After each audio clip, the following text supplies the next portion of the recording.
नमस्कार साथियों, स्वागत है आपका हमारे यूट्यूब चैनल में। और हम देख रहे हैं हिंदी नेट सेट अध्ययन में पीवाईक्यू क्वेश्चन सीरीज, जो कि 18 जून को होने वाले नेट एग्ज़ाम के लिए काफ़ी महत्वपूर्ण होने वाली यह सीरीज है, यह वीडियो है। तो यह सब कुछ निःशुल्क है और वह सिर्फ आप सब्सक्राइब कीजिए, लाइक कीजिए और निःशुल्क अध्ययन कीजिए। तो बढ़ते हैं आज की वीडियो की तरफ। आज का पहला जो प्रश्न है वह है चौपाई छंद का पूर्व रूप, यानी चौपाई छंद का जो पूर्व रूप है उसका पूर्व रूप क्या था? तो वह अरिल यह चौपाई छंद का पूर्व रूप था। चौपाई छंद का पूर्व रूप चौपाई छंद का पूर्व रूप चौपाई है। अपभ्रंश तथा अवहट्ट में चौपाई का चौपई, यानी अवहट्ट तथा अवहट्ट में चौपाई का चौपई कहा जाता है। अपभ्रंश तथा अवहट्ट में चौपई या चौपाई 15 मात्राओं का छंद, यानी चौपाई में 15 मात्राओं का एक छंद होता है, जबकि आधुनिक चौपाई में 16 मात्राओं का एक छंद होता है तथा अरिल यानी चौपाई को अरिल कहा जाता है। अरिल में 16 यानी अरिल में 16 मात्राएं एवं पदरी में 16 मात्राएं होती है। इसलिए यूजीसी के अनुसार यह यानी एक जो अरिल यह है। अगला प्रश्न पढ़ते हैं।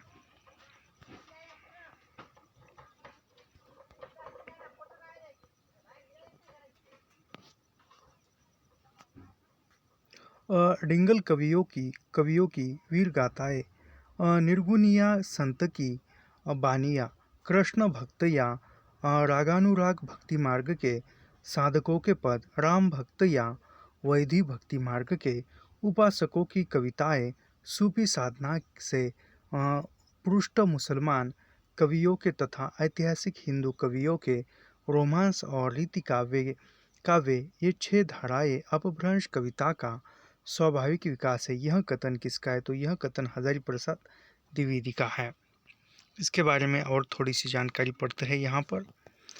तो डिंगल कवियों की वीर गाथाएं निर्गुणिया संतों की वानियाँ, कृष्ण भक्त या रागानुराग भक्ति मार्ग के साधकों के पद, राम भक्त या वैधि भक्ति मार्ग के उपासकों की कविताएं, सूफी साधना से पुष्टि मुसलमान कवियों के तथा ऐतिहासिक हिंदुओं के रोमांस और रीति काव्य के 6 धाराएं अपभ्रंश कविता की स्वाभाविक विकास है। यह हजारी प्रसाद द्विवेदी का कथन है। अगला प्रश्न है, कुंडलिनी के उद्भूत होने पर जो स्फोट होता है उसको नाद कहा जाता है। याद रखिए। अगला प्रश्न देखते हैं। स्वामी अग्रदास का संबंध किस भक्ति शाखा से? तो स्वामी अग्रदास यह राम भक्ति शाखा से थे। स्वामी अग्रदास सगुन काव्यधारा के राम भक्त शाखा से संबंधित है। स्वामी अग्रदास ने अपनी गद्दी जयपुर के पास, यानी स्वामी अग्रदास की जो गद्दी है वह जयपुर के पास रविवास में स्थापित की हुई है। और रसिक संप्रदाय में इन्हें अग्रअली, यानी अग्रदास को रसिक संप्रदाय में अग्रअली कहा जाता है। स्वामी हरिदास द्वारा रचित प्रमुख ग्रंथ है हितोपदेश, उपखाना, बावनी, ध्यान मंजरी, रामाध्याय मंजरी, कुंडलिया तथा अष्टयाम। यह जो है यह अग्रदास की ग्रंथ है। अगला प्रश्न पढ़ते हैं। जायसी ने अपनी किस काव्य कृति में कयामत का वर्णन किया है? जायसी की किस ग्रंथ में कयामत का वर्णन है? तो वह है आखिरी कलाम में। अभी यहाँ पर पढ़ते हैं। जायसी का जो आखिरी कलाम है उसमें कयामत का वर्णन तथा मुगल बादशाह बावरी की प्रशंसा है। अकरावट जो जायसी का काव्य है उसमें वर्णमाला के एक एक अक्षर को लेकर सैद्धांतिक बातें की हुई है। अकरावट काव्य संग्रह में कहरनामा, कहरनामा में जायसी ने आध्यात्मिक विवाह का वर्णन किया है। यह कहरवा शैली में लिखा हुआ है। और मसलानामा इसमें ईश्वर भक्ति के प्रति प्रेम निवर्धन किया गया है। अगला प्रश्न है, विशिष्ट द्वैतवाद के प्रवर्तक यानी विशिष्ट द्वैतवाद के प्रवर्तक रामानुजाचार्य है। अभी यहाँ पर अन्य प्रवर्तक एवं उनके दर्शन संप्रदाय दिए हुए हैं, वहाँ देखे थे। तो विशिष्ट द्वैतवाद का प्रवर्तन रामानुजाचार्य ने किया और रामानुजाचार्य जो है श्री संप्रदाय के थे। द्वैतवाद दर्शन का प्रवर्तन मध्वाचार्य ने किया और मध्वाचार्य ने ब्रह्म संप्रदाय स्थापित किया। अद्वैतवाद का वह द्वैतवाद दर्शन शंकराचार्य का था और यह शार्त संप्रदाय उन्होंने स्थापित किया। शुद्ध द्वैतवाद का प्रवर्तन विष्णु स्वामी ने किया और यह रुद्र संप्रदाय से थे। द्वैताद्वैतवाद निम्बार्काचार्य का है और यह सनकादि संप्रदाय से थे। शुद्ध द्वैतवाद वल्लभाचार्य का और रुद्र संप्रदाय से संबंधित थे। मैं फिर से पढ़ता हूँ। विशिष्ट द्वैतवाद रामानुजाचार्य, द्वैतावाद मध्वाचार्य, अद्वैतवाद यह शंकराचार्य, शुद्ध द्वैतवाद विष्णु स्वामी, द्वैताद्वैतवाद निम्बार्काचार्य और शुद्ध द्वैतवाद वल्लभाचार्य। और रामानुजाचार्य श्री संप्रदाय से थे, मध्वाचार्य ब्रह्म संप्रदाय से थे, शंकराचार्य स्मार्त संप्रदाय से थे और विष्णु स्वामी रुद्र संप्रदाय से थे और निम्बार्काचार्य सनकादि संप्रदाय से तथा वल्लभाचार्य रुद्र संप्रदाय से थे। अगला प्रश्न है गौड़ीय संप्रदाय के संस्थापक है। अभी गौड़ीय संप्रदाय के संस्थापक जो है वह चैतन्य महाप्रभु है। अभी चैतन्य महाप्रभु गौड़ीय संप्रदाय, हित हरिवंश यह राधा वल्लभी संप्रदाय यानी हित हरिवंश ने राधा वल्लभी संप्रदाय की स्थापना की। स्वामी हरिदास ने सखी संप्रदाय तथा सखी संप्रदाय को ही टट्टी संप्रदाय कहा जाता है। लालदास ने लाल पंथ चलाया या लाल संप्रदाय चलाया। अगला प्रश्न है हित 84 के रचयिता है। तो हित 84 के रचयिता कौन है? तो वह हित हरिवंश है, हित 84 के रचयिता। इसके बारे में अभी यहाँ पर पढ़ते हैं। हित 84, राधा सुधा नीति तथा यमुना अष्टक ये स्वामी हित हरिवंश की रचना यानी हित हरिवंश की रचनाएं कौन सी है? हित 84, राधा सुधा निधि, यमुना अष्टक स्वामी हित हरिवंश की रचनाएं हैं। सिद्धांत के पद तथा केलीमाला स्वामी हरिदास की ग्रंथ है। सिद्धांत के पद केलीमाला यह स्वामी हरिदास की ग्रंथ है, जबकि चित स्वामी की रचनाओं का संकलन पदावली है यानी चित स्वामी के रचनाओं का संकलन जो है पदावली नाम से किया हुआ है। अभी नंददास के ग्रंथ देखते हैं। यहाँ पर नंददास के ग्रंथों में अनेकार्थ मंजरी, मान मंजरी, सुदामा चरित, रस मंजरी, रूप मंजरी, विरह मंजरी, प्रेम बारह खड़ी, श्यामा सगाई, रुक्मिणी मंगल, भंवर गीत, राम पंचायती, सिद्धांत पंचायती, दशम स्कंद यह जो है नंददास के ग्रंथ हैं। अगला प्रश्न पढ़ते हैं। यह सूचित करने की आवश्यकता नहीं है कि न तो सुर का अवधि पर अधिकार था और न जायसी का ब्रज भाषा पर। यह कथन किसका है? तो यह कथन रामचंद्र शुक्ल का है। अगला प्रश्न पढ़ते हैं। गिरा आरत जल बीछी सम कहियत भिन्न न भिन्न, बंधो सीताराम पद जिनहि परम प्रिय खिन्न। उक्त काव्य पंक्तियाँ किस कवि की है? तो यह काव्य पंक्तियाँ किस कवि की है?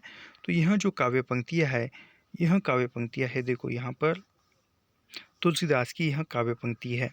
अभी यहाँ पर अन्य प्रमुख काव्य पंक्ति तथा उनके लेखक कवि देखते हैं।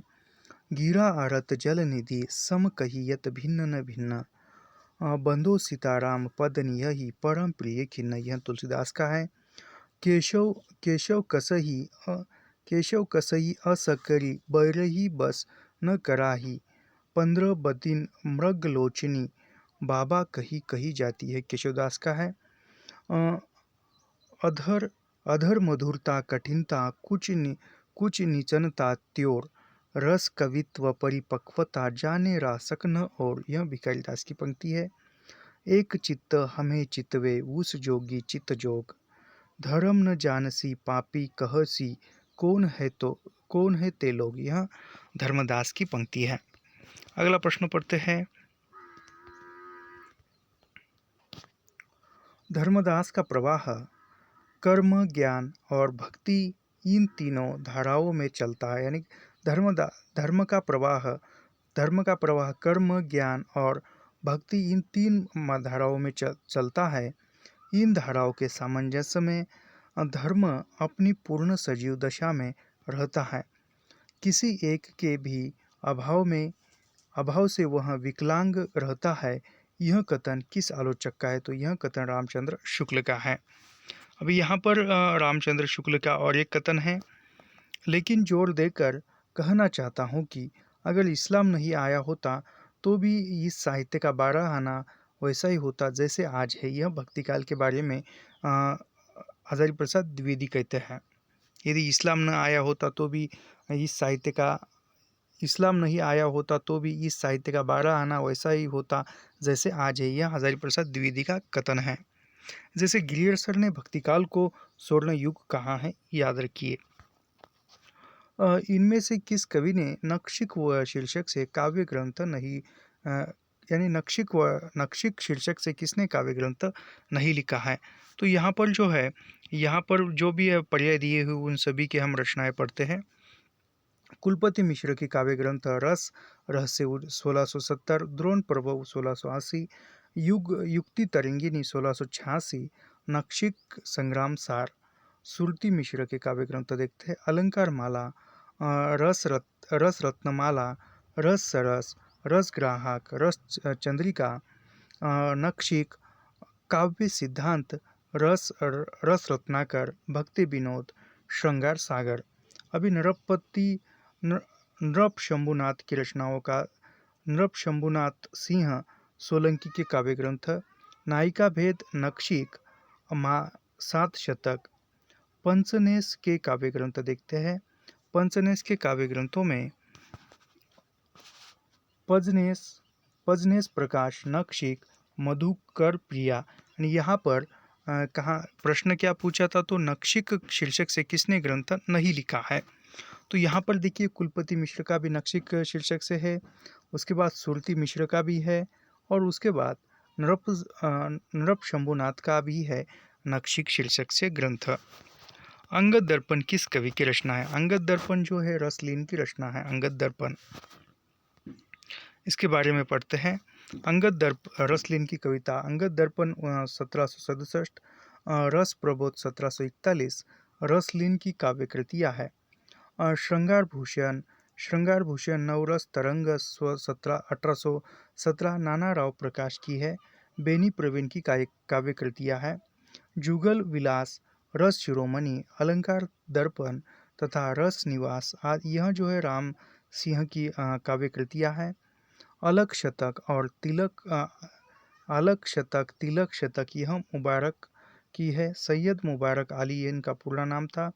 बिलग्रामी के काव्य संग्रह है। अगला प्रश्न देखते हैं। चिरंजीवो जोरी जुरे क्यों न स्नेह गंभीर, को घटी से वृष भानुजा वे हलधर के वीर। विष भानुजा और हलधर के कौन सा अलंकार है? तो यहाँ पर श्लेष अलंकार होता है। अगला प्रश्न पढ़ते हैं। पानिप अपार घन आनंद उक्ति ओछी, जनत सुगति जोह कौन पे न पति। उक्त काव्यांश में कवि क्या कहना चाहता है? तो इसमें कवि क्या कहना चाहता है? कवि नायिका के सौंदर्य की तुलना में मेरी उक्ति निकृष्ट है, यह कहना चाहता है। अगला प्रश्न पढ़ते हैं। अगला प्रश्न है यहाँ पर, अष्टछाप में सूरदास के पीछे इन्हीं का नाम लेना पड़ता है। यह रामचंद्र शुक्ल का कथन है। अष्टछाप में सूरदास के पीछे इन्हीं का नाम लेना पड़ता है। इनकी रचना भी बड़ी सरस और मधुर है। इनके संबंध में यह कहावत प्रसिद्ध है कि और कवि गड़िया नंददास जड़िया। यह कथन रामचंद्र शुक्ल का है और नंददास को कवि जड़िया भी कहा जाता है, यह याद रखिए। अगला प्रश्न है यहाँ पर, निम्नलिखित में से मैथिली शरण गुप्त की कौन सी रचना नायिका प्रधान नहीं है? तो यहाँ पर जो है यशोधरा नायिका प्रधान है, विष्णुप्रिया नायिका प्रधान, साकेत नायिका प्रधान है, विष्णुप्रिया भी नायिका प्रधान है, लेकिन पंचवटी जो है यह नायिका प्रधान रचना नहीं है। अभी यहाँ पर साकेत की कुछ रचनाएं देखते हैं। साकेत के बारे में थोड़ा सा, नहीं साकेत नहीं, मैथिलीशरण गुप्त के बारे में। पंचवटी का प्रकाशन 1925 है।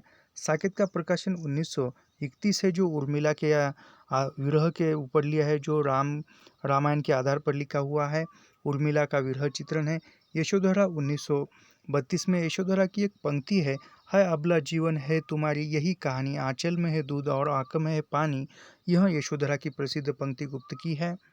तथा विष्णुप्रिया जो है 1957 में प्रकाशित है। द्विवेदी युगीन कवि मैथिलीशरण गुप्त की रचनाएं है। अभी मैथिलीशरण गुप्त की रचनाएं ये यशोधरा में महात्मा गौतम बुद्ध की पत्नी यशोधरा का, यानी यशोधरा में महात्मा गौतम बुद्ध की पत्नी का नाम यशोधरा था, तो उनकी बुद्ध की पत्नी का वर्णन नायिका के रूप में मिलता है। साकेत में लक्ष्मण की पत्नी, यानी साकेत में लक्ष्मण की पत्नी, जो लक्ष्मण जो थे राम के साथ वनवास में 14 वर्ष गए थे, लेकिन तब जो उसकी रामायण की जो उपेक्षित पात्रा थी उर्मिला, उसके विरह का वर्णन अपने पति से बिछुड़कर वह किस प्रकार रहती है, उसका विरह का वर्णन, उर्मिला के विरह का वर्णन साकेत में मिलता है। वर्णन नायिका के रूप में उर्मिला का चित्रण होता है। तथा विष्णुप्रिया पश्चिम बंगाल के प्रसिद्ध संत, यानी विष्णुप्रिया ग्रंथ जो है पश्चिम बंगाल के प्रसिद्ध संत चैतन्य महाप्रभु की पत्नी विष्णुप्रिया का नायिका के रूप में वर्णन किया है। जबकि पंचवटी नायिका प्रधान रचना है, जिसके जिसके नायक लक्ष्मण है, यानी पंचवटी नायक प्रधान है और पंचवटी का नायक कौन है, तो लक्ष्मण है। अगला प्रश्न पढ़ते हैं। छोड़ द्रुमों की मृद छाया छाया, तोड़ प्रकृति से भी माया, बाले तेरे बाल जाल में कैसे उलझा दो लोचन। इन काव्य के रचयिता जो है सूर्यकांत त्रिपाठी निराला है। यह सरोज स्मृति से यह पंक्ति है, नहीं पंत की है, पंत की है। छोड़ द्रुमों की मृदु छाया, तोड़ प्रकृति से भी माया, बाले तेरे बाल चाल में कैसे उलझा दो लोचन। यह पंत जी कहता है। अगली पंक्ति है। गंध विहीन फूल है जैसे चंद्र चंद्रिकाहीन, यौन ही फीका है मनुष्य का जीवन प्रेम विहीन। यह राम नरेश त्रिपाठी की पंक्ति है।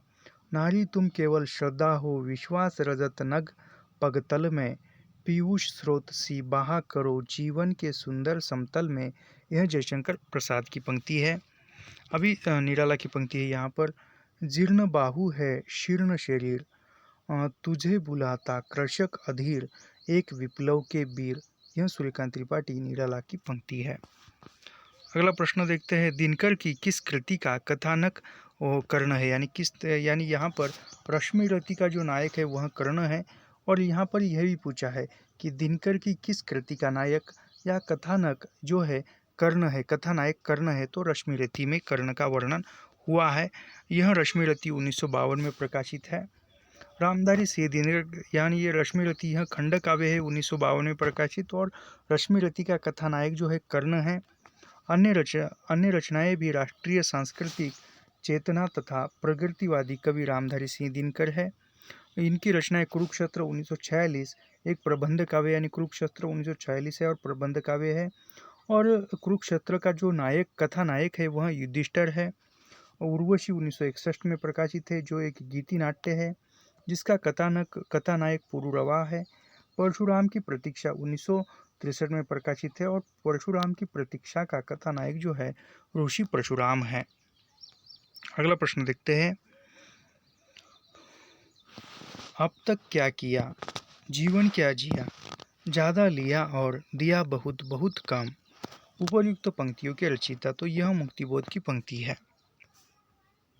यानी यहाँ पर अन्य कविता की महत्वपूर्ण पंक्ति देखते हैं।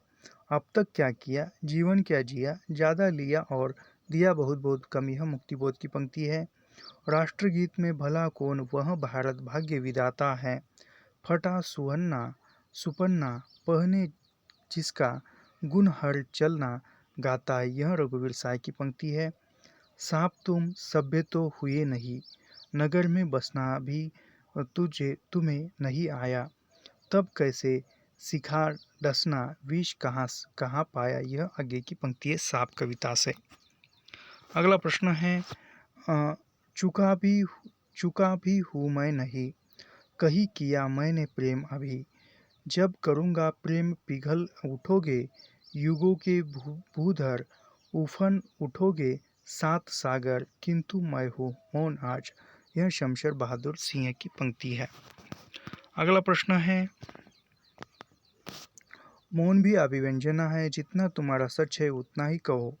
मौन के इस रचनात्मक संदर्भ की अभिव्यक्ति आगे ने किस काव्य कृति में की हुई है, तो यह इंद्रधनुष रोंदे हुए कविता की पंक्ति है। मौन भी अभिव्यंजना है, जितना तुम्हारा सच है उतना कहो। यानी मौन की अभिव्यक्ति जो है यह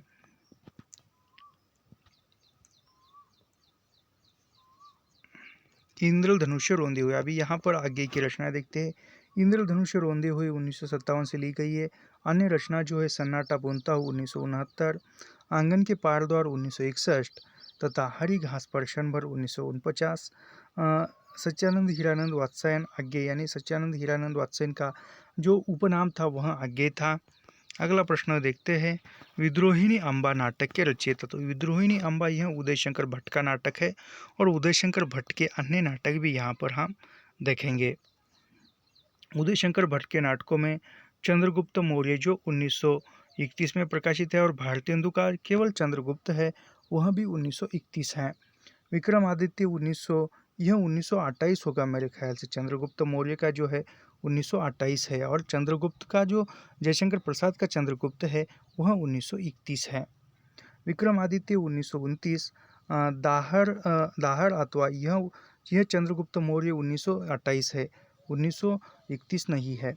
विक्रमादित्य 1929, दाहड़ अथवा सिंधु पतन 1933, सागर विजय 1933, विद्रोहिणी अम्बा 1935, कमला 1935, मत्स्य गंगा 1937, विश्वामित्रा 1938, राधा 1941, मुक्तिपथ 1944, शक विजय 1949, अशोक वन वंदनी 1959, गुरु द्रोण का अंत निरीक्षण 1959, अश्वत्थामा 1959, असुर सुंदरी 1972, यह उदय शंकर भट्ट की नाट्य कृतियाँ थी। अभी गोविंद बल्लभ पंत की नाटक देखते हैं।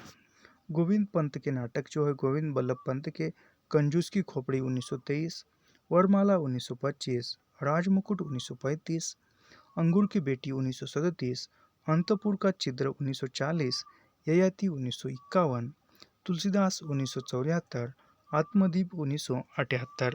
अभी यहाँ पर सेठ गोविंददास के नाटक देखते हैं। सेठ गोविंददास के नाटकों में प्रकाश 1935, कर्तव्य 1936, सेवापत 1940, विकास 1941, संतोष कहाँ 1945, कर्ण 1946, महत्व किसे 1947, गरीबी और आमिरी 1947, चंद्रगुप्त विद्यालंकार के नाटक। अभी चंद्रगुप्त विद्यालंकार के नाटकों में अशोक 1935, रेवा 1935। अगला प्रश्न देखते हैं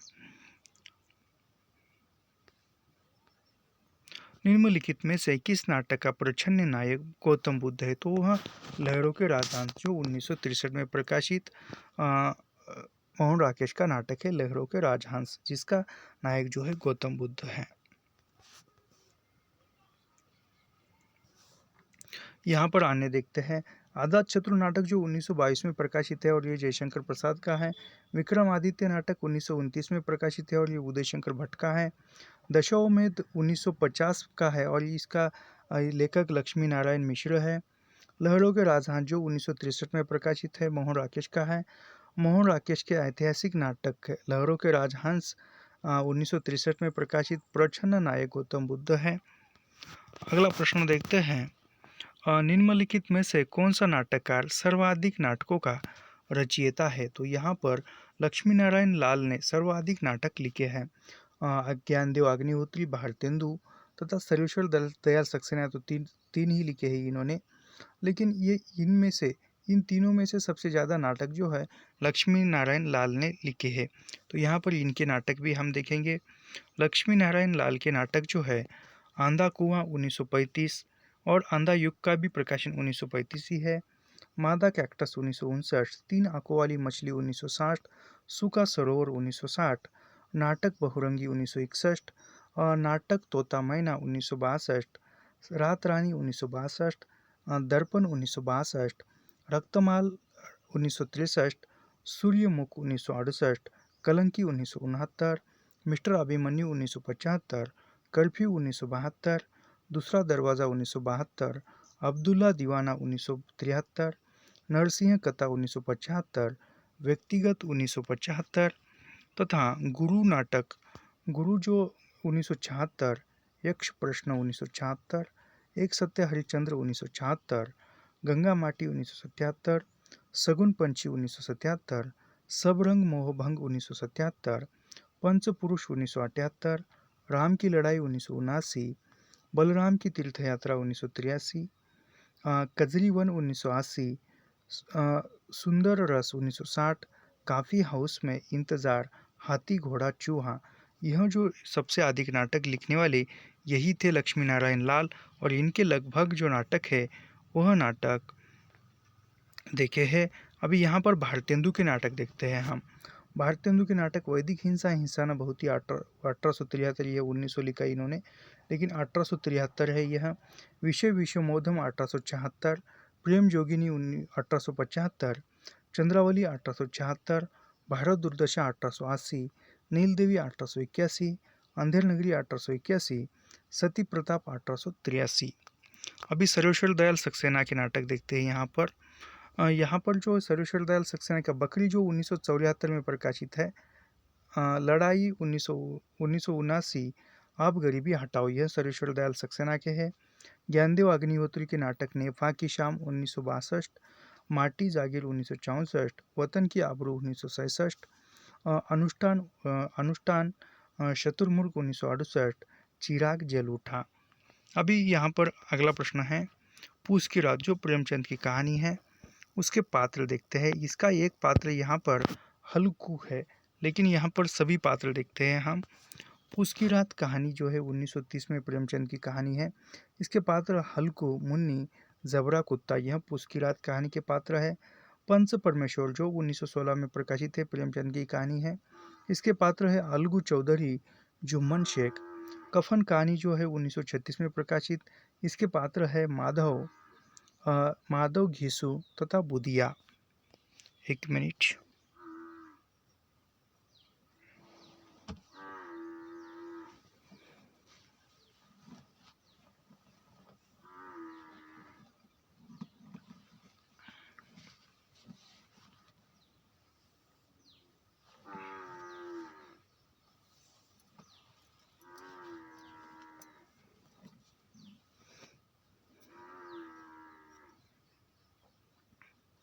अगला प्रश्न है हमारा यहाँ पर, सूरज का सातवां घोड़ा के लेखक है। तो यहाँ पर धर्मवीर भारती सूरज के सातवां घोड़ा के उपन्यास के लेखक है, यानी धर्मवीर भारती के गुनाहों का देवता 1949, सूरज का सातवां घोड़ा 1952।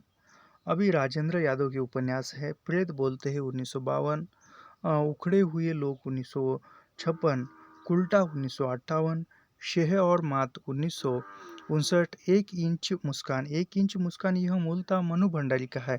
उन्होंने मनु भंडारी ने जो उनकी आत्मकथा थी, एक कहानी यह भी उसमें यह कहा है कि एक इंच मुस्कान जो है मूलतः मनु भंडारी का है, लेकिन बाद में राजेंद्र यादव ने लिया था। यह 1963 में प्रकाशित है।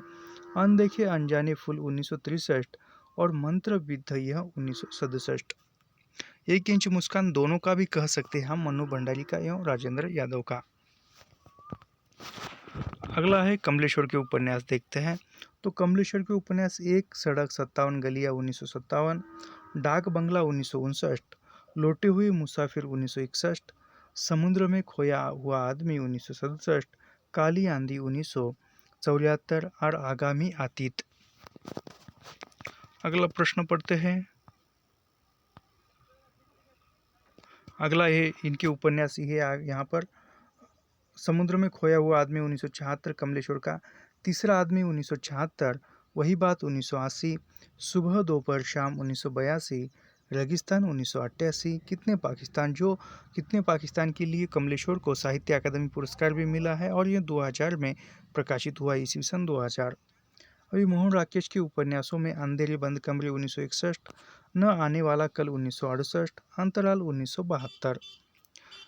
यहाँ पर और एक विशेष बात है, प्रेत बोलते ही उपन्यास को सन 1960 में सारा आकाश नाम से प्रकाशित करा, यानी प्रेत बोलते ही इस उपन्यास को 1960 में सारा आकाश नाम से प्रकाशित किया। 1 इंच मुस्कान की रचना राजेंद्र यादव ने अपनी पत्नी मनु भंडारी से सह लेखन में की है, यानी ये सह लेखन में दिया है, यानी मूलतः वो ये कहानी यह भी इस आत्मकथा में मनु भंडारी जी कहते हैं कि वह खुद मेरा ही उपन्यास था, लेकिन बाद में राजेंद्र यादव को दिखाया और फिर उन्होंने फिर लिया, या फिर दोनों ने संयुक्त रूप से लिखा है 1 इंच मुस्कान। अगला प्रश्न है, आवारा मसीहा औपन्यासिक जीवनी किसके जीवन पर आधारित है? तो यह शरद चंद्र के जीवन पर आधारित है।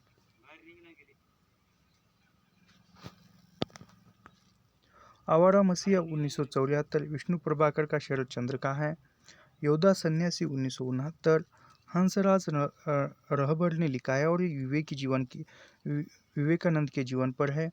अकाल पुरुष गांधी जो 1968 में लिखित जीवनी है, राजेंद्र ने लिखी है और ये महात्मा गांधी के जीवन पर है। बापू 1940 घनश्याम दास बिड़ला ने लिखा है और यह भी महात्मा गांधी के जीवन पर आधारित है। अगला है बापू के कारावास की कहानी 1949, यह सुशीला नायर ने लिखी है और महात्मा गांधी के जीवन पर आधारित है। अगला प्रश्न है, इनमें से कौन सा उपन्यास भीष्म साहनी द्वारा रचित नहीं है? तो यहाँ पर जो है पीडिया, यह जो उपन्यास भीष्म साहनी द्वारा लिखित नहीं है। पीडिया उपन्यास जो है वह अमृतलाल नागर ने लिखा हुआ है।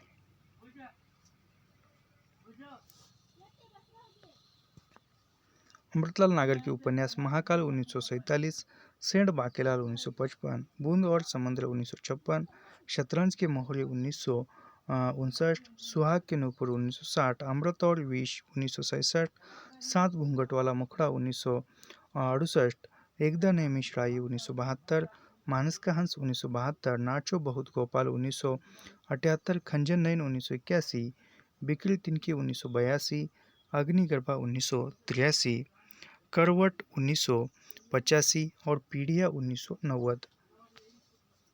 अभी भीष्म साहनी के उपन्यास है। यहाँ पर भीष्म साहनी के उपन्यास झरोका 1967, कड़िया 1970, तमस 1973, बसंती 1980, मायादास की माड़ी 1988, कुंतो 1993, नीलू नीलिमा नीलोफर 2000। अगला प्रश्न है, नागार्जुन द्वारा रचित मछुआरों के जीवन पर आधारित उपन्यास। तो वह सागर लहरी और मनुष्य, यह मछुआरों के जीवन पर आधारित नागार्जुन ने लिखा हुआ उपन्यास है। इनके अन्य उपन्यास पढ़ते हैं। कौन सा उपन्यास किसके जीवन पर है, ये यहाँ पर देखते हैं। तो वरुण के बेटे, यह 1957 में प्रकाशित है। यह नागार्जुन का उपन्यास मिथिला के मछुआरों के संघर्ष की कथा है। सागर लहरी और मनुष्य 1956 में यह उदय शंकर भट्ट का है और यह बम्बई के मसोबा मछुआरों की जिंदगी का चित्रण है। बूंद और समुद्र 1956 अमृतलाल नागर का है और इसमें लखनऊ के चौक के रूप में भारत की विच्छिन्न छवि का चित्रण आया हुआ है। अभी यहाँ पर डूब यह काफ़ी महत्वपूर्ण उपन्यास है जो 1971 में वीरेंद्र जैन का है। इसमें मध्य प्रदेश के पिछड़े पहाड़ी आंचल की पीड़ा का चित्रण किया हुआ है। अगला प्रश्न है, माटी के मूर्ति के लेखक है। अभी माटी के मूर्ति यह 1946 में प्रकाशित राम वृक्ष बेनीपुरी का है। यहाँ पर अन्य पढ़ते हैं। राम वृक्ष बेनीपुरी के जो रेखा चित्र है वह माटी के मूर्ति, गेहूं और गुलाब, लाल तारा, मील के पत्थर। माटी के मूर्ति, गेहूं और गुलाब, लाल तारा, मील के पत्थर, यह राम वृक्ष बेनीपुरी के हैं। और माटी की मूर्ति 1946 में प्रकाशित है। गेहूं और गुलाब 1950 में है। लाल तारा 1968 में प्रकाशित है और यह राम वृक्ष बेनीपुर के रेखा चित्र है। अगला है, कुछ शब्द कुछ रेखाएं। कुछ शब्द कुछ रेखाएं 1965 में प्रकाशित विष्णु प्रभाकर का रेखा चित्र है। 10 तस्वीर 1963 जगदीश चंद्र महातुर का है। पद्म पराग प्रबंध मंजरी 1929 में प्रकाशित पद्म सिंह शर्मा का है। अगला प्रश्न देखते हैं, कर्मवीर पत्रिका के संपादक थे। अभी कर्मवीर पत्रिका के संपादक कौन थे? तो वह माखनलाल चतुर्वेदी ने कर्मवीर पत्रिका का संपादन किया और यह साप्ताहिक पत्रिका थी, जबलपुर से निकलती थी। यहाँ पर अन्य कुछ पत्रिकाएं तथा उनके संपादक देखते हैं। कर्मवीर पत्रिका 1924 में प्रकाशित है। इसके संपादक माखनलाल चतुर्वेदी तथा माधवराव सप्रे है। कर्मवीर पत्रिका का संपादन माखनलाल चतुर्वेदी और माधवराव सप्रे, जो कि एक टोकरी भर मिट्टी कहानी लिखने वाले, और यह जो है साप्ताहिक पत्रिका थी कर्मवीर, और यह जबलपुर से निकलती थी। साहित्य संदेश पत्रिका 1937 में निकलती थी और साहित्य संदेश पत्रिका का संपादन बाबू गुलाब राय ने किया, और ये मासिक पत्रिका थी और आगरा से निकलती थी। सरस्वती पत्रिका 1902 में प्रकाशित हुई और इसके प्रथम संपादक श्याम सुंदर सेन थे, श्याम सुंदर दास थे। कहा जाए तो 1902 से लेकर 1920 तक, नहीं 1903 से लेकर 1920 तक महावीर प्रसाद द्विवेदी ने सरस्वती पत्रिका का संपादन कार्य किया, और सरस्वती पत्रिका यह मासिक पत्रिका थी और काशी से निकलती थी। अगला प्रश्न है, महात्मा गांधी की जीवनी अकाल पुरुष गांधी के लेखक है। यानी महात्मा गांधी की जीवनी अकाल पुरुष गांधी यह इला चंद्र जोशी ने लिखा हुआ है। यहाँ पर इनके अन्य ग्रंथ भी देखते हैं। अकाल पुरुष गांधी यह 1968 में प्रकाशित है। जैनेन्द्र द्वारा रचित महात्मा गांधी की जीवनी है। पहला गिरमिटिया 1999 उपन्यास है गिरिराज किशोर का। किशोर महात्मा गांधी जी के जीवन पर रचित है। यानी पहला गिरमिटिया यह भी उपन्यास महात्मा गांधी के जीवन पर है, जो गिरिराज किशोर ने लिखा हुआ है। अगला प्रश्न है, इनमें से कौन सा संस्करणात्मक ग्रंथ कृष्णा-सोबती द्वारा रचित है? यानी कृष्णा-सोबती का कौन सा संस्करणात्मक ग्रंथ है? तो हम हशमत, यह संस्करणात्मक कृति जो है कृष्णा-सोबती की है। यहाँ पर अन्य इनकी रचनाएं देखते हैं। हम हशमत 1977, हम शहमत भाग 2 1998, हम हशमत भाग 3 2012, शब्दों के आलोक में सोबती एक सोबत आदि कृष्णा-सोबती के। अभी कृष्णा-सोबती की संस्करणात्मक कृतियाँ कौन सी है? हम हशमत 1977, इसका दूसरा भाग 1998 में, हम हशमत का हम ह, हम श, हम श, हम हशमत का भाग 3 2012 में, और शब्दों के आलोक में सोबती एक सोबत आदि कृष्णा-सोबती के संस्करणात्मक कृतियाँ हैं। जबकि स्मृतियों का छंद 1995 में, अपने अपने रास्ते 2001 रामदरस मिश्र के है संस्करण, दीवान खाना 1984, मितवा घर 1995, अमराई 2000 पद्मा सचदेव का है। यानी दीवान खाना, मितवा घर, राम अमराई यह पद्मा सचदेव के है संस्करणात्मक कृतियाँ है। यादें और बातें 1998 बिंदु अग्रवाल का संस्करणात्मक कृतियाँ है। अगला प्रश्न है, कविता और कवि व्यक्तित्व की अभिव्यक्ति नहीं। कविता और कवि व्यक्तित्व की अभिव्यक्ति नहीं, व्यक्तित्व से पलायन है। यह कथन किसका है? तो यह कथन टी.एस. एलियट का है।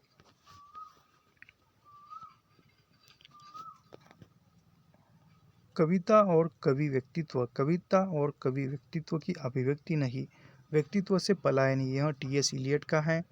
कविता रचना का वह प्रकार है जो वैज्ञानिक कृतियों से अर्थ में भिन्न है। कविता का तात्कालिक प्रयोजन आनंद है, सत्य नहीं है। यह कॉलरिज का कथन है। नैतिकता सिर्फ दुनियादारी है और आचार संहिता इष्ट सिद्ध की सामान्यता व्यवस्था की अभिव्यक्ति है। यह रिसर्च का कथन है।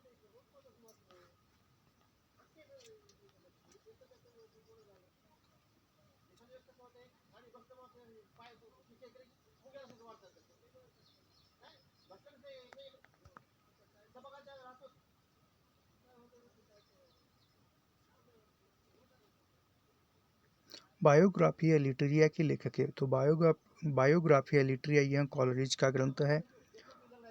कॉलरिज के अन्य ग्रंथ यहाँ पर है।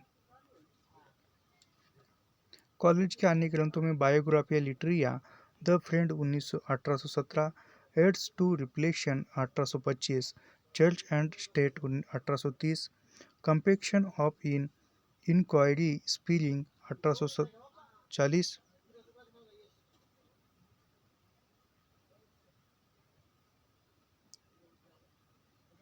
विलियम वर्ड्सवर्थ के काव्य संग्रह। अभी विलियम वर्ड्सवर्थ के ग्रंथ देखेंगे। एन विगिंग ऑक and description sketch लिरिकर बैटेस 1798 the previewed. अभी टी एस इलियट की कृतियाँ देखते हैं। टी एस इलियट की कृतियों में the sacred wood 1920, homage to John Dryden 1924, Elizabethan essays 1932, the news of poetry and the news of criticism 1933, selected essays 1934, ancient and modern 1936, knowledge and experience. यह जो है Elliot की कृतियाँ हैं। अभी रिसर्च के ग्रंथ देखते हैं। आइए रिसर्च के। The foundation of aesthetics 1922, the meaning of meaning 1923, the principles of literary criticism 1924, practical criticism 1929, science and poetry 1926, the philosophy of rhetoric 1936। यह जो है रिसर्च के ग्रंथ हैं। अगला प्रश्न देखते हैं। एक मिनट।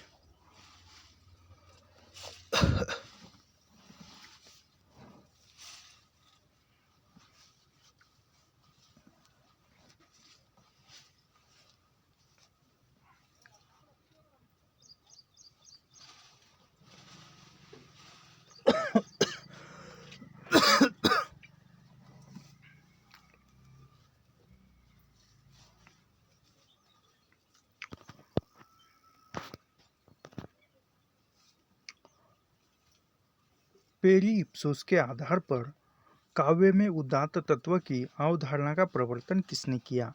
तो यह लोजाइंस ने किया हुआ है। अभी यहाँ पर इनके अन्य ग्रंथ भी देख, अन्य कथन इसके बारे में पढ़ते हैं जो महत्वपूर्ण तथ्य है।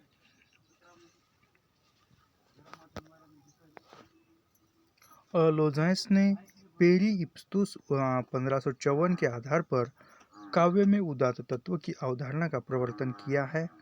पेरी इप्सोस मूलतः भाषण शास्त्र रेटोरिक का ग्रंथ है।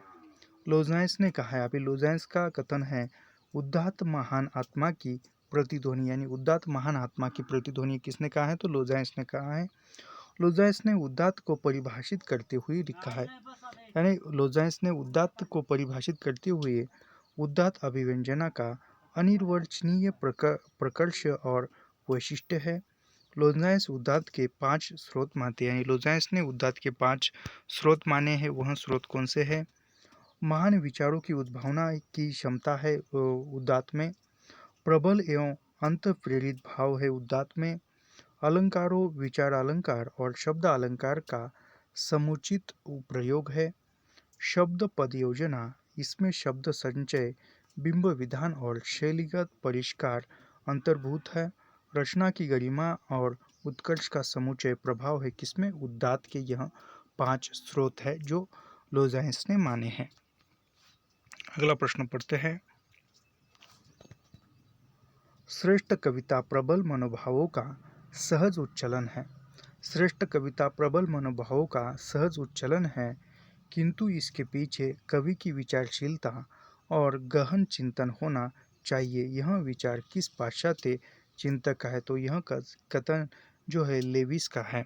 अभी लेविस तथा अन्य प्रमुख कथन पढ़ते हैं। यहाँ पर क्रोचे, वर्ड्सवर्थ तथा कॉलरिज इनके भी कथन होंगे और है यहाँ पर। श्रेष्ठ कविता प्रबल मनोभावों का सहज उच्चकलन है, किंतु इसके पीछे कवि की विचारशीलता और गहन चिंतन होना चाहिए। वर्ड्सवर्थ का कथन है। अगला है, कविता रचना का वह प्रकार है जो वैज्ञानिक कृतियों से का अर्थ में कविता कविता कविता रचना का वह प्रकार है जो वैज्ञानिक कृतियों से का अर्थ में भिन्न है। उसका तात्कालिक प्रयोजन आनंद है, सत्य नहीं, और रचना के अन्य सभी प्रकारों से उसका अंतर यह है कि संपूर्ण से वही आनंद प्राप्त होना चाहिए जो उसके प्रत्येक अवयव से प्राप्त होने वाली स्पष्ट संतुलन के अनुरूप हो, यह कॉलरिज का कथन है।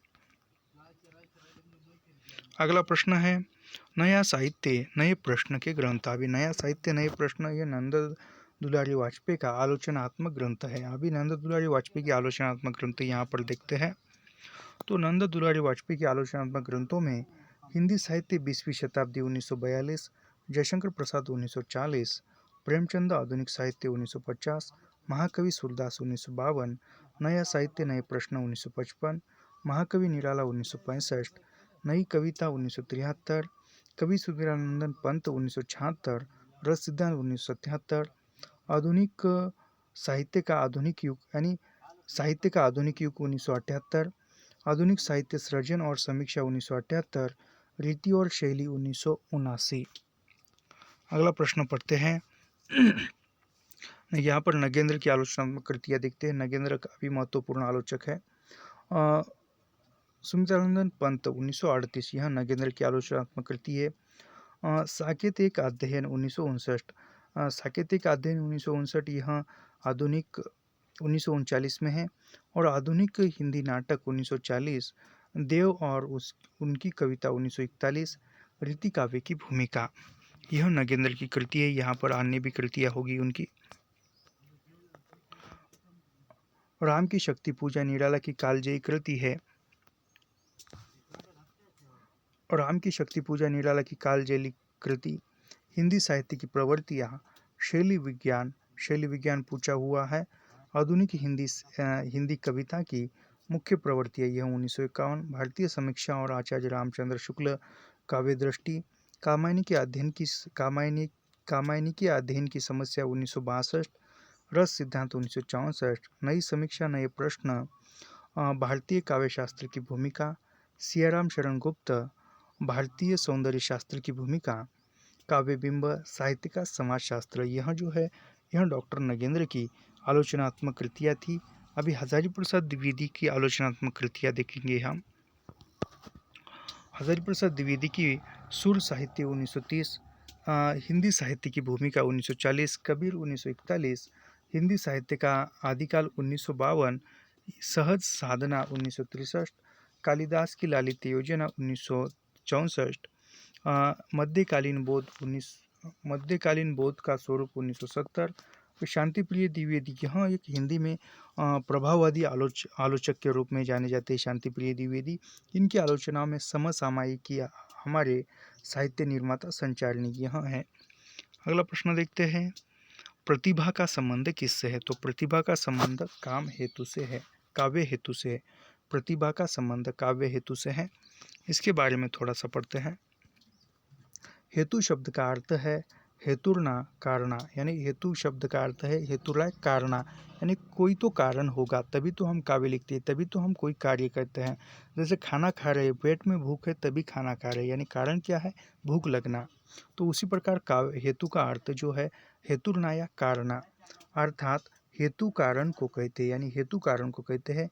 अंत काव्य हेतु का अर्थ है काव्य के उत्पत्ति का कारण, यानी काव्य हेतु का अर्थ क्या है? तो काव्य के उत्पत्ति का कारण, यानी काव्य किस प्रकार निर्माण हुआ, क्यों निर्माण हुआ, किस उद्देश्य से हुआ, किस हित से हुआ, किस हेतु से हुआ। उसके लिए काव्य हेतु का अर्थ है काव्य उत्पत्ति का कारण, किसी व्यक्ति में काव्य रचना की सामर्थ्य उत्पन्न कर देने वाले कारण, यानी किसी व्यक्ति में काव्य रचना की सामर्थ्य यानी काव्य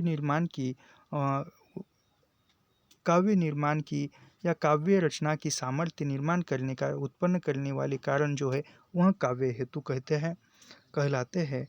भारतीय काव्यशास्त्र में काव्य हेतु के 3 भेद, यानी भारतीय काव्यशास्त्र में काव्य हेतु के 3 भेद बताए हैं। वह 3 भेद कौन से? प्रतिभा, व्युत्पत्ति और अभ्यास। प्रतिभा, व्युत्पत्ति और अभ्यास। इसमें जन्मजात प्रतिभा वह है, व्युत्पत्ति या अभ्यास करत करत अभ्यास की जड़ मत हो तो सूझ जानी, यह अभ्यास के बारे में कहा जाता है। यहाँ पर काव्य प्रयोजन, अभी काव्य प्रयोजन क्या है देखते हैं। काव्य प्रयोजन का तात्पर्य है काव्य रचना का उद्देश्य, यानी काव्य प्रयोजन का तात्पर्य क्या है या काव्य प्रयोजन यानी क्या? काव्य प्रयोजन यानी काव्य रचना का उद्देश्य क्या है या काव्य रचना का उद्देश्य, जो हम लिख रहे हैं काव्य उसका उद्देश्य क्या है। कोई दुख निवारण के लिखता है, कोई सुख के लिए लिखता है, कोई मनोरंजन के लिखता है, यह काव्य के उद्देश्य हो सकते हैं ऐसे। तो काव्य प्रयोजन यानी काव्य रचना का उद्देश्य है। वस्तुतः काव्य प्रयोजन काव्य प्रेरणा से अलग है, यानी काव्य प्रेरणा से अलग है काव्य प्रयोजन या काव्य उद्देश्य। क्योंकि काव्य प्रेरणा का अभिप्राय है, यानी काव्य प्रेरणा का अभिप्राय है काव्य की रचना के लिए प्रेरित करने वाले तत्व। यानी काव्य प्रयोजन से क्या अभिप्राय है, तो काव्य रचना के लिए प्रेरित करने वाले तत्व या भाव। काव्य प्रयोजन का अभिप्राय है काव्य रचना के अंतर प्राप्त होने वाले लाभ। आचार्य भरत मुनि के अनुसार काव्य प्रयोजन 8 प्रकार के होते हैं। अभी आचार्य भरत ने काव्य प्रयोजन 8 प्रकार के बताए हैं। वह 8 प्रकार कौन से है देखते हैं यहाँ पर। वह 8 प्रकार है: धर्म, यश, आयुष, हित, बुद्धि, वृद्धि, लोक उपदेश, दक्षता, चरम विश्रांति, प्राप्ति। यानी यह काव्य के जो उद्देश्य है यह आचार्य भरत मुनि ने बताए हुए है। आचार्य भरत मुनि ने यह काव्य के प्रयोजन 8 प्रयोजन बताए आचार्य भरत मुनि ने, और वह 8 प्रयोजन है: धर्म, यश, आयुष, हित, बुद्धि वृद्धि, लोक उपदेश, दक्षता, चरम विश्रांति। यानी कोई धर्म के लिए लिखता है, कोई यश प्राप्ति के लिए लिखता है, कोई आयुष के लिए, कोई अपना हित साध्य करने के लिए लिखता है, कोई अपनी बुद्धि में वृद्धि करने के लिए या बौद्धिकता बढ़ाने के लिए, कोई लोगों को उपदेश देने के लिए लिखता है, कोई दक्षता के लिए लिखता है, और कोई जो है चरम विश्रांति यानी अंतिम सुख के लिए या मन की सुख शांति के लिए काव्य लिखता है। यह काव्य के प्रयोजन 8 है और भरत मुनि ने माने हुए हैं। अभी यहाँ पर काव्य लक्षण देखते हैं।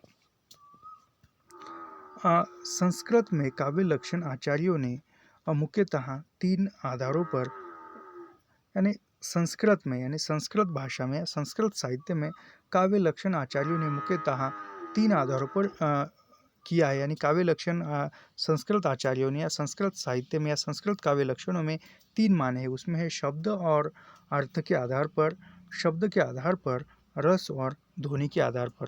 यानी काव्य के जो लक्षण है वह अर्थ के आधार पर होते हैं, शब्द के आधार पर या रस ध्वनि के आधार पर होते हैं। अगला प्रश्न पढ़ते हैं। कवि वचन सुधा के संस्थापक जो भारतेंदु हरिश्चंद्र थे, यह 1968 में प्रकाशित पत्रिका होती थी कवि वचन सुधा। भारतेंदु ने वैसे 3 पत्रिकाओं का संपादन किया है। कवि वचन सुधा 1868, भारतेंदु यह जो है मासिक पत्रिका थी, मासिक पासिक थी। यह काशी से निकलती थी, मासिक पत्रिका थी, काशी से निकलती थी। यानी हरिश्चंद्र मैगजीन यह 1873 काशी से निकलती थी। बाला बोधिनी यह महिलाओं के लिए पत्रिका थी और यह 1874 में यह भी मासिक थी और काशी से निकलती थी। आनंद कादम्बिनी पत्रिका यह 1881 में बद्री नारायण चौधरी की प्रेम घन की थी और यह मासिक मिर्ज़ापुर से निकलती थी। नागरी गौरव पत्रिका 1893 में निकलती थी, चौधरी प्रेम यह भी प्रेम घन चौधरी की थी। उसके बाद यह भी मासिक मिर्ज़ापुर से निकलती थी। अभी पीयूष प्रवाह देखते हैं। पीयूष प्रवाह 1884 में प्रकाशित होती थी और ये पीयूष प्रवाह का संपादन अंबिका दत्त व्यास ने किया है और यह काशी से निकलती थी। नागरी परिचारिणी पत्रिका 1896 में प्रकाशित, राधा कृष्ण दास ने जो है नागरी परिचारिणी पत्रिका का श्याम सुंदर दास ने संपादन किया है और ये मासिक काशी से निकलती थी और त्रिमासिक भी थी।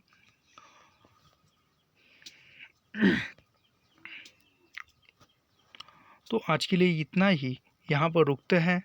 तो ऐसे अध्ययन करने के लिए हमारे चैनल को सब्सक्राइब कीजिए, लाइक कीजिए और शेयर करना मत भूलिए। मिलते हैं नेक्स्ट वीडियो में। धन्यवाद।